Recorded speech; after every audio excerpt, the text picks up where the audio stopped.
Berkisah tentang sosok manusia ras baru yang dapat hidup abadi yang disebut dengan istilah konek. Makhluk legenda urban yang dikenal tak bisa mati meski tubuhnya telah dihancurkan. Secara ajaib tubuhnya akan kembali menyatu. Tanpa berlama-lama lagi, langsung aja ke alur ceritanya.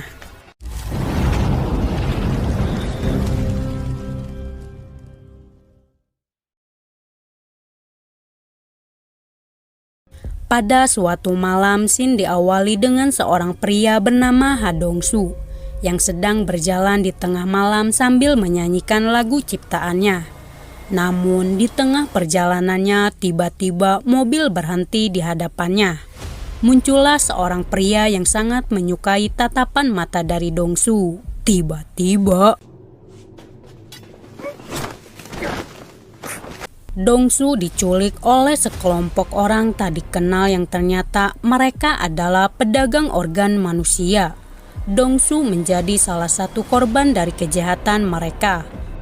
Tubuhnya benar-benar dibedah untuk mengambil salah satu bagian organ dalamnya. Secara kejam si dokter mulai mengambil bagian organ dalamnya, termasuk mencongkel kedua bola matanya. Akan tetapi ada yang aneh dengan kedua bola matanya setelah dikeluarkan. Seakan-akan kedua bola matanya mengawasi apa yang sedang dilakukan oleh si pria parubaya tersebut. Mengerikannya lagi, si dokter memutilasi tubuh Dong-su dan membuangnya ke tempat sampah untuk meninggalkan jejaknya. Tiba-tiba meski demikian, Dong-su yang merupakan keturunan dari ras manusia baru yang disebut dengan konek, makhluk abadi yang tak bisa mati. Seberapapun upaya mereka untuk membunuh Dong-su, nyatanya mereka tak bisa membunuhnya. Dong-su akan tetap bangkit dari kematiannya. Secara naluriah, gen itu kembali merespon untuk menyatukan tubuhnya yang terluka menjadi tubuh yang sempurna tanpa meninggalkan luka. Menyadari akan tubuhnya sudah dibedah, Dong-su kembali sadarkan diri untuk mencari kedua bola matanya yang sedang melihat dirinya sendiri. Namun naasnya, kejadian itu disaksikan si dokter yang melihat semuanya. Sehingga Dong-su menjadi panik dan ketakutan dengan teriakan si dokter. Ia pun kabur dengan cara melompat ke jendela dan meninggalkan bola mata kanannya. Keesokan harinya, Shin menunjukkan Choi Irang yang sangat tertarik dengan semua orang berkumpul di samping jalan. Dihebohkan dengan salah satu patung wanita yang sangat cantik dan indah, selayaknya orang sungguhan.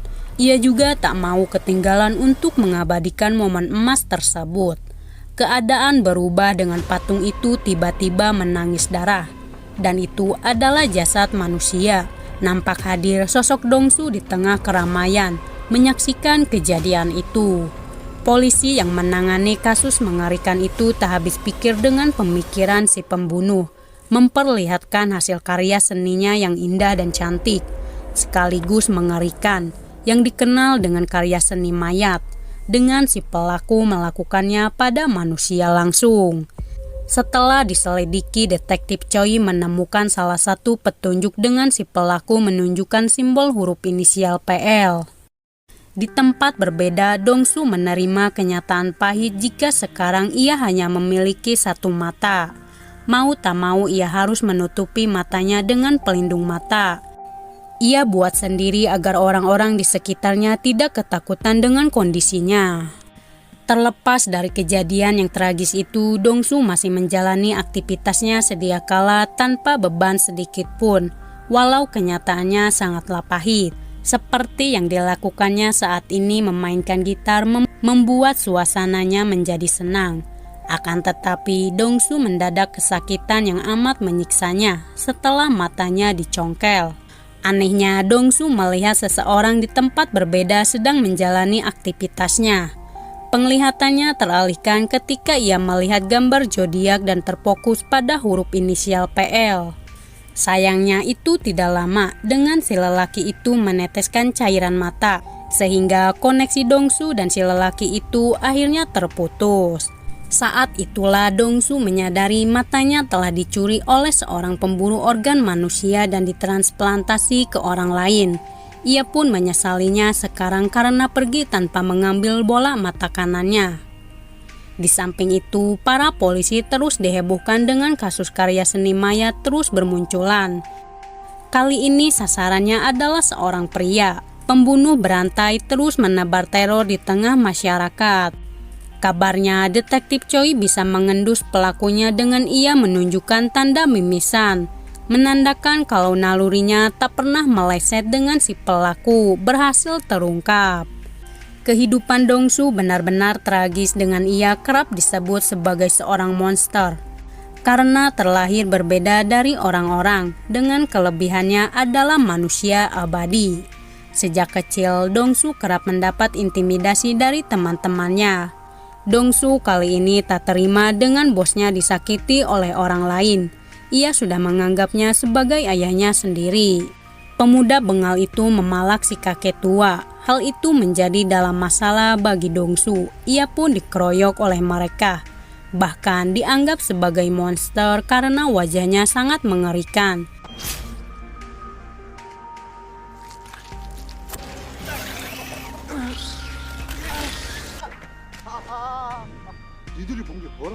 Dong-soo yang memiliki bakat tersembunyi rupanya tidak menyia-nyiakan akan hal itu. Ia pun mengunggahnya di salah satu channel YouTube-nya dengan hasil karyanya menciptakan lagu dan bernyanyi, membuatnya sangatlah bahagia walau sederhana. Dong-soo kembali terhubung dengan orang yang memakai matanya. Secara naluriah, si mata merespon mengenali suara pemilik asli dari matanya, mengingatkannya pada masa kecilnya yang selalu dicap monster yang melekat pada dirinya hingga sekarang. Ia pun bertekad untuk mengambil matanya kembali dan mengejar si pemburu organ tersebut. Namun, ia justru dihadapkan berbagai insiden tidak terduga. Dengan kelompok itu juga kembali mengincarnya karena dianggap manusia istimewa yang akan banyak menghasilkan uang. Dong-soo harus berjuang agar tidak tertangkap oleh mereka. Di waktu yang sama, Irang juga mengejar Dong-soo karena ia adalah seorang novelis yang akan menciptakan karya buku tentang Konek, makhluk legenda urban abadi. Dengan informasi yang ia dapat dari kelompok organ secara ilegal berhasil mencari tahu identitas dari Konek. Risetnya akan segera selesai setelah ia menyaksikannya sendiri tentang Konek itu. Irang berusaha membantu Dong-soo untuk lolos dari kejaran mereka. Namun naasnya Dong-soo justru terjebak oleh perangkap dari Irang. Akhirnya Irang menyaksikan langsung jika memang benar kalau Dong-soo adalah Konek.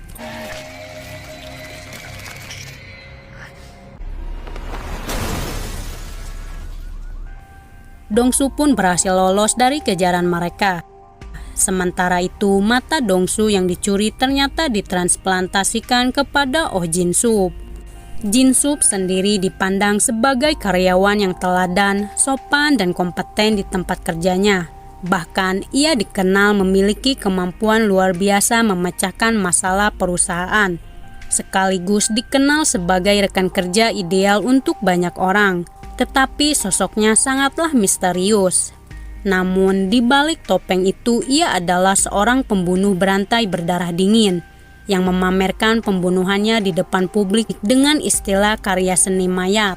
Kasus pembunuhan kembali terjadi dan membuat ketakutan para warga, termasuk Sun-hee. Ia pun cukup puas dengan sosok mayat tersebut. Akan tetapi, ia sangat menyukai lagu dari Dong-soo yang akhir-akhir ini menjadi trending topik di lini masa dengan karyanya. Semua orang tidak mengetahuinya siapakah sosok penciptanya karena Dong-soo tidak pernah mengungkap identitasnya. Mendadak, Jin-sup mengalami sakit kepala setelah mendengarkan lagu yang dinyanyikan oleh Sun-hee. Hal itu kembali terhubung pada Dong-soo. Ia pun bertanya-tanya siapakah orang di depannya dan di mana tempat itu. Lalu Dong-soo pun mengetahui jika orang itu adalah seorang pembunuh berantai yang dikenal karya seni mayat. Di samping itu, detektif Choi terus menyelidiki kasus itu tanpa henti. Ia pun baru tersadar ada yang aneh setelah melihat foto TKP yang menampilkan seorang pria sangatlah mencurigakan di tengah kerumunan. Dan polisi pun menuduh Dong-soo adalah pelakunya. Dengan detektif Choi mimisan ketika melihatnya, kemungkinan jika dia ada kaitannya. Dongsu berhasil menemukan tempat kerja dari Jinsup. Ia pun berambisi untuk merebut kembali matanya. Tak lama, ia pun melihat Sunhee yang kebetulan Dongsu melepaskan penutup matanya, membuat keduanya amat ketakutan dengan sosok Dongsu begitu mengerikan. Sayangnya, Dongsu gagal untuk mencari tahu siapakah orang yang sedang berbicara dengannya tempo lalu.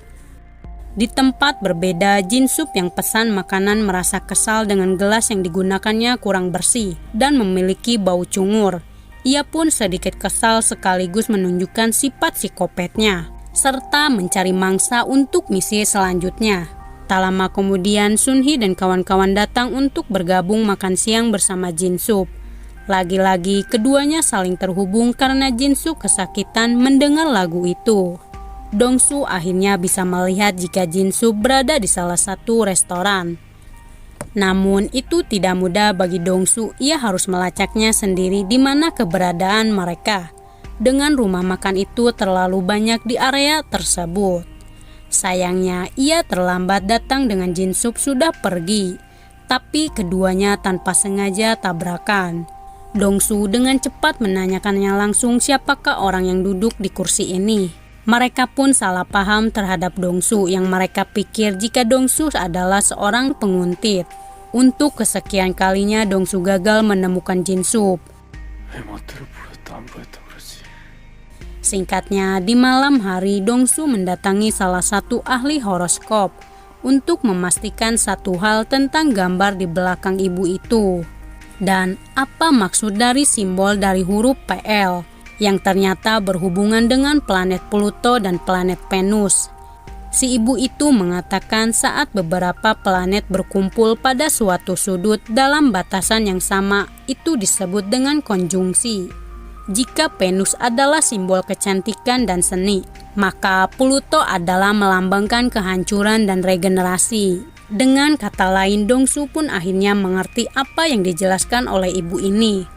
Ia pun menyadari jika si pembunuh berantai akan melakukan pembunuhan kembali dengan perhitungan konjungsi. Sedangkan Jinsup kedatangan tamu tak diundang malam-malam seperti ini. Dan ternyata itu adalah Sunhee yang tanpa henti mengejar Jinsup.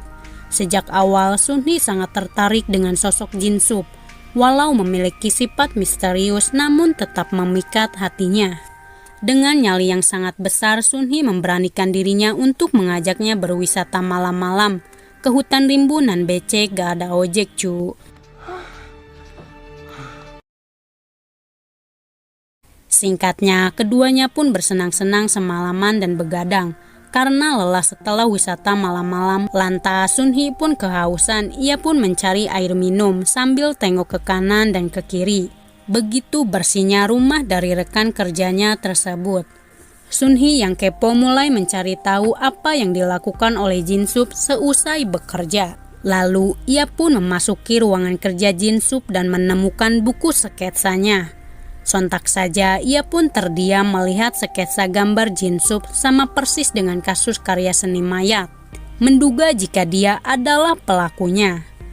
Sedangkan polisi berhasil melacak Dongsu yang baru saja mendatangi ahli horoskop dan mempertanyakan kenapa Dongsu bisa mengetahui akan terjadinya pembunuhan selanjutnya dan ada hubungannya dengan astrologi. Lalu para polisi dengan cepat berasumsi jika Dongsu adalah tersangka utamanya.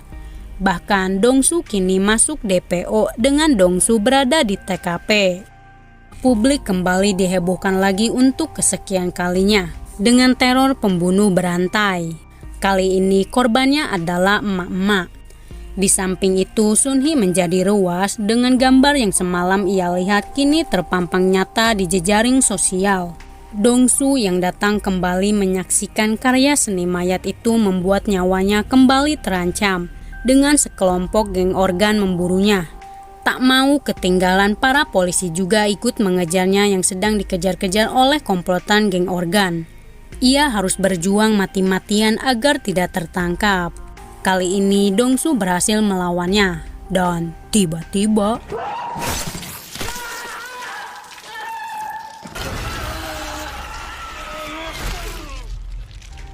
dari arah belakang satu komplotan memotong tangannya. Si Si lelaki akhirnya melihat langsung tentang legenda urban konek memang nyata ada di dunia ini. Tentu saja ia pun meremehkan akan kemampuan Dongsu. Ia pun mengujinya apakah Dongsu bisa kembali menyatukan potongan tangannya. Dengan menahan rasa sakit yang amat menyiksa, Dongsu berhasil membuktikan bahwa ia mampu melakukannya. Dengan darah yang aktif mengalir di tubuhnya memiliki kehidupan berhasil menyatukan tubuhnya. Mengingatkan kita pada sosok Spider-Man hitam yang akan berubah. Tapi Dongsu tidak mengerti apa itu konek yang dimaksud si pria itu. Irang lagi-lagi menyelamatkan Dongsu dari musuhnya. Bahkan Irang menyarankan Dongsu untuk membunuhnya saja karena si lelaki itu mengetahui identitas Dongsu yang sebenarnya. Keduanya berhasil kabur dari polisi. Di tempat berbeda, Sunhee meminta bantuan pada Myung-hun untuk memastikan satu hal kepada Jin-sup. Ia pun merencanakan sesuatu. Sunhee membawa Jin-sup ke atap gedung untuk menanyakan tentang buku sketsa di ruangannya itu ada yang janggal. Secara kebetulan tadi pagi kasus itu muncul. Kali ini Jin-sup tak bisa berbohong lagi pada Sunhee tentang latar belakangnya yang merupakan seorang psikopat. Akhirnya terbongkar. Naasnya rencana keduanya untuk menjebak Jin-sup ketahuan dengan keberadaan Myung-hun diketahui oleh Jin-sup. Dan tiba-tiba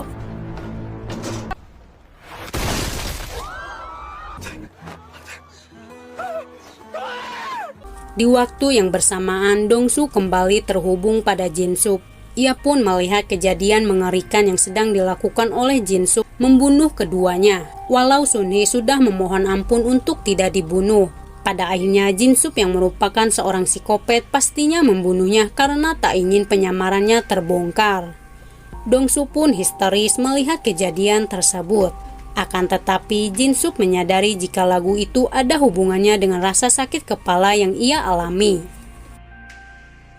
Singkat cerita, dengan leluasanya Dongsu akhirnya bisa memasuki kantor itu. Semua karyawan direwaskan dengan aksi Myung-hun jatuh dari atap.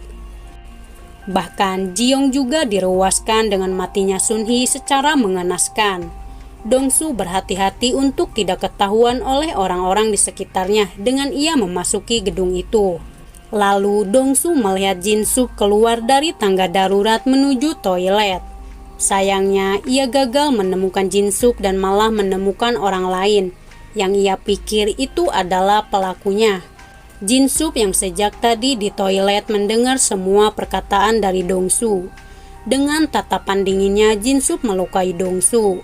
Selain itu, Jin-sup juga melihat luka di tangan Dongsu kembali pulih dalam sekejap. Pada akhirnya, Dongsu ditangkap oleh satpam karena bertindak sangat mencurigakan. Bahkan membuat keributan dengan aksinya berteriak.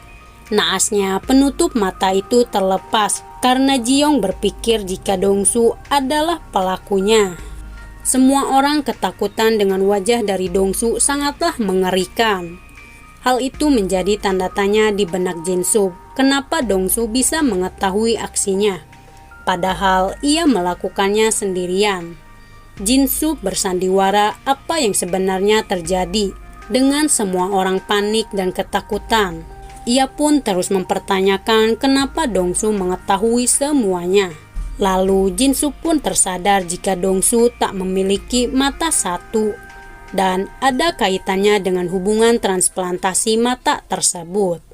Irang berhasil menyamar menjadi pegawai di sana untuk menyelamatkan Dongsu, meski dengan sikap kasarnya. Kemudian polisi mulai mencari tahu kejadian tadi dengan melihat rekaman CCTV. Sangat tidak sinkron dengan waktu Dongsu datang dan pembunuhan itu berlangsung. Para polisi meragukan jika Dongsu kali ini bukanlah pelakunya. Lantas kedua polisi mulai menginterogasi Jin-sup tentang Dongsu apakah keduanya saling mengenal. Tentang perkataan Dongsu bahwa seseorang telah mencuri kedua bola matanya. Polisi mulai mencurigai Jin-sup mungkin adalah pelakunya dengan ia terlihat mencurigakan. Namun itu tidak mudah dengan Jin-sup, orangnya sangat pintar, berhasil mengelabui para polisi. Singkat cerita, Irang akhirnya bercerita tentang latar belakang kehidupannya kepada Dongsu dan alasan kenapa ia menolong Dongsu, karena di masa lalu Irang pernah diselamatkan oleh sosok Konek. Hal itulah yang mendasari Irang untuk berada di sisi Dongsu, karena ia tak ingin Dongsu terluka ataupun dimanfaatkan oleh orang-orang karena memiliki tubuh yang abadi. Selain itu, Irang jujur kepada Dongsu kenapa ia bisa tahu semua apa yang sedang dilakukan oleh para pemburu organ dengan ia telah memasang alat penyadap suara di markas mereka. Yang bersandiwara adalah seorang novelis untuk membuat cerita mengenai sosok Konek, makhluk keabadian. Tak sampai di situ saja, Irang menjelaskan bahwa Konek memiliki kaitannya dengan farmasi ternama di negara itu, yaitu farmasi Jeongdo. Tidak diketahui apakah farmasi itu telah melakukan eksperimen pada manusia hingga terciptanya manusia abadi di muka bumi ini. Irang mengajak Dongsu apakah ia tertarik untuk menyelidiki sosok Konek. Sayangnya Dongsu lebih tertarik untuk menghentikan aksi dari Jinsup agar tidak membunuh orang-orang. Lantas Dongsu menjelaskan jika matanya telah ditransplantasi kepada seorang pembunuh berantai karya seni mayat dan menyaksikan pembunuhan yang dilakukan oleh Jinsup. Terlepas dari apapun itu, Irang nampaknya mempercayai semua ucapan dari Dongsu, bahkan tak takut dengan wajahnya itu.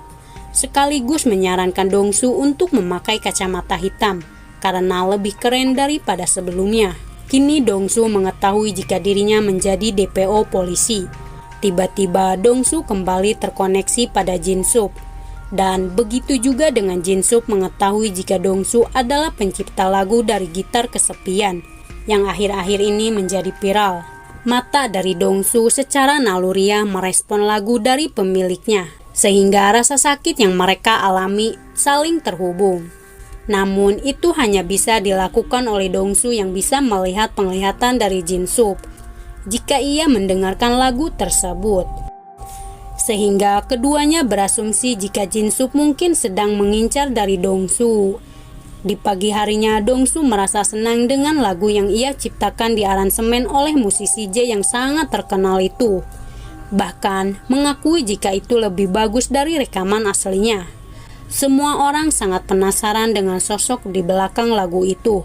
Siapakah orangnya? Membuat perusahaan tempat Jinsup bekerja sangat tertarik untuk bekerja sama dengan Dongsu.